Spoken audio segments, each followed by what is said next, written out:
கிறிஸ்துவுக்குள் பிரியமானவர்களே, இந்த நாளுக்கான மாலை நேரம்னா அப்போஸ்தலனாகிய பவுல் ரோமருக்கு எழுதின நிருபம் 7ஆம் அதிகாரம் 24வது வசனம்.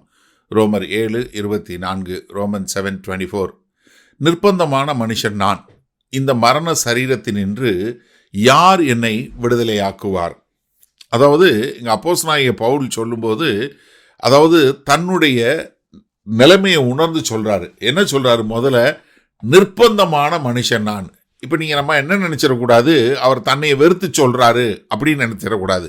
மாறாக இது என்னென்னா, இப்படிப்பட்ட ஒரு நிலைமையில் இருக்கிறவன் என்னை எப்படியாவது காப்பாற்ற முடியாதா என்று சொல்லி டெஸ்பரேட் கிரைன்னு சொல்கிறோம் இல்லையா, அதாவது தாங்க முடியாமல் இப்படிப்பட்ட ஒரு ஆழமான ஒரு பாவத்தில் இருக்கிறேன் நான், இதில் என்னால் வெளியே வர முடியல, நான் இதில் கிடந்து தவிக்கிறேன், எனக்கு ஒரு விடுதலை உண்டாகி விடாதா என்று சொல்லி நிர்பந்தமான மனுஷன் நான் அப்படின்னு சொல்லி சொல்லிட்டு அடுத்து என்ன சொல்றாருன்னா, ரொம்ப முக்கியமான காரியம். இது நிறைய பேர் புரிஞ்சு கொள்வதில்லை.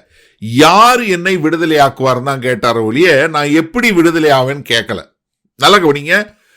அவர் என்ன கேட்டார்னா, ஹவுன்னு கேட்கல, எப்படின்னு கேட்கல, யாருன்னு கேட்டார், ஹூன்னு கேட்கிறாரு.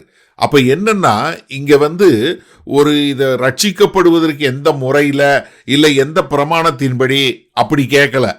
ஆகா, என்னைய ரட்சிக்க யாரால முடியும்? எனக்கு அருமையானவன் நன்றாக தெரிஞ்சு கொள்ளுங்க. எனக்கு நிறைய பேர் தவறு பண்ணக்கூடியது என்னன்னா, நான் அந்த கோயிலுக்கு போனால் இதாயிருமா, இதை செஞ்சா சரியாயிருமா? இல்லை அப்போஸ்தலனாகிய பவுல் ரொம்ப அழகா சொல்றாரு, நான் எப்படி விடுதலை ஆவன் சொல்ல, யார் என்னை விடுதலை செய்வார்? அப்ப என்னன்னா, என்னுடைய மாம்ச சரீரம் என்ன இதுக்குள்ள போகக்கூடியது, மரணத்துக்கு போகக்கூடியது. அதனால இதுல இருந்து என்னை எப்படி விடுதலையாக்க முடியும்? ஏசாயா 6வது அதிகாரத்தில் ஏசாயா தேவனை சந்திச்ச போது பார்த்தபோது, அந்த பரலோக தரிசனத்தை பார்த்தபோது, ஐயோ நான் அதமானேன் அவளுன்னு சொல்லி அழக்கூடிய ஒரு காரியம். ஏன்னா கர்த்தருடைய அந்த பிரகாசமான மகிமைக்கு முன்பாக தான் எவ்வளவு பெரிய பாவியான மனுஷன் உணர்ந்தார். அதனால சங்கீதக்காரன் சொல்லும்போது, சங்கீதம் 38:4 சொல்லும்போது சொல்றாரு, என் அக்கிரமங்கள் என் தலைக்கு மேலாக பெருகிற்று, அவைகள் பாரச்சுமையை போல என்னால் தாங்கக்கூடாத பாரமாயிற்று. எப்படி? அவ்வளவு பெரிய மோசமான ஒரு காரியம். அதனால கர்த்தராகிய இயேசு கிறிஸ்து சொல்லி கொடுத்தார் இல்லையா, லூக்கா 18வது அதிகாரத்தில் 11வது வசனத்திலிருந்து ஒரு 2 பேர் ஆலயத்துக்கு ஜெபிக்க போனாங்க, ஒரு பரிசேயனும் ஒரு ஆயக்காரனும். ஆயக்காரன் என்ன பண்ணாரு? 13வது வசனம், ஆயக்காரன் தூரத்திலே நின்று தன் கண்களையும் வானத்துக்கு ஏறெடுக்க துணியாமல் தன் மார்பிலே அடித்து கொண்டு, தேவனே பாவியாகிய என்மேல் கிருபையாயிரும் என்று சொல்லக்கூடிய ஒரு காரியம்.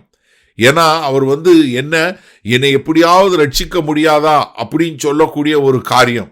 அதனாலதான் இது யார் மூலமா வரும்? இந்த ஜெயம் என்னுடைய ரட்சகர் மூலமா தான் வரும் என்று சொல்லக்கூடியதாக கொரிந்தி சபைக்கு எழுதும்போது 2 கொரிந்தியர் 1வது அதிகாரம் 10வது வசனம் சொல்லும்போது, அப்படிப்பட்ட மரணத்தினின்றுமே அவர் எங்களை தப்புவித்தார், இப்பொழுதும் தப்புவிக்கிறார், இன்னும் தப்புவிப்பார் என்று அவரை நம்பி இருக்கிறோம். சரி, இதனால இந்த வசனத்தை நம்ம எப்படி எடுத்துக்கொள்வது? முதலாவது நல்லா தெரிஞ்சு கொள்ளுங்க, நம்ம ஒரு உண்மையா நம்ம மனசுல உள்ளதை அறிக்கைப்படக்கூடிய காரியம் வேணும். அப்போஸ்தலனாகிய பவுல் நான் அது ஒன்று தான் ரொம்ப சிறப்பாக நான் பார்க்கக்கூடிய ஒரு காரியம் என்னன்னா, தான் பெரிய ஆளு, நான் இப்படியெல்லாம் இங்கே சோதிக்கப்படலைன்னு சொல்லவே இல்லை. அவர் என்ன உண்மையா தான் என்ன நிலைமையில் இருக்கணும், தன்னுடைய பலவீனம் என்ன என்பதை மிக தெளிவாக சொல்லி கொடுத்துருக்கிறாரு. அதனால நமக்கும் ஒரு பெரிய நம்பிக்கை வருவதற்கு இது ஒரு பெரிய ஒரு நல்ல ஒரு காரியமாக இருக்குது. ஆனால் இன்றைக்கு முதலாவது இந்த இதிலிருந்து, இந்த வசனத்திலிருந்து உங்களுக்கு எல்லாருக்கும் தெரிய வேண்டியது என்னன்னா, உங்களை எந்த விதமான ஒரு மெத்தடோ ஒரு முறையோ இல்லை ஒரு மதமோ இல்லை ஒரு சபையோ இல்லை யாரும் உங்களை ரட்சிக்க முடியவே முடியாது.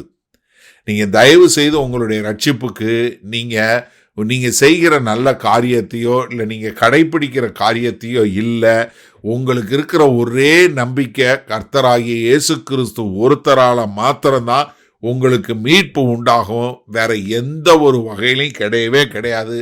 அதனால நீங்கள் அதுக்கு முயற்சி எடுக்காதீங்க.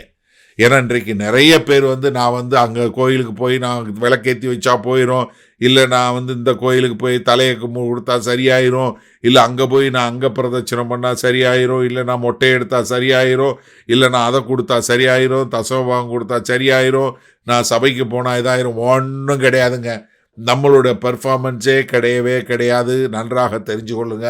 முழுக்க முழுக்க நமக்கு இருக்கிற ஒரே நம்பிக்கை கர்த்தராகிய இயேசு கிறிஸ்து ஒருவர் மாத்திரமே. நம்முடைய ரட்சிப்பிற்கு வேற யாரும் கிடையாது.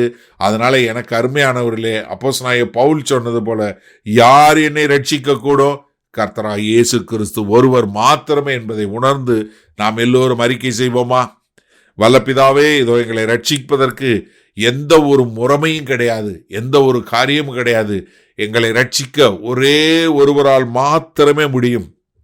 வானத்திற்கும் பூமிக்கும் அதற்கு மேலும் கீழும் உள்ள எல்லாவற்றிலும் வேறு எந்த நாமத்தினாலும் அல்ல, கர்த்தராகிய இயேசு கிறிஸ்து என்கிற ஒரே நாமத்தினால் மாத்திரமே ரட்சிப்பு உண்டு என்று சொன்ன வார்த்தையின்படி ஆண்டவரே, இதோ உம்மூலமாயே எங்களுக்கு ரட்சிப்பு என்பதை உணர்ந்து உம்மை நோக்கி கூப்பிட நாங்கள் எங்கள் இருதயங்களை திருப்புகிறோம். மீட்பெரும் இரட்சகருமாகிய இயேசு கிறிஸ்துவின் மூலம் பிதாவே, ஆமேன். கர்த்தர் உங்களை ஆசீர்வதிப்பாராக. நாம் நாளை காலை தினசரி தியானத்தில் சந்திப்போம். Good night.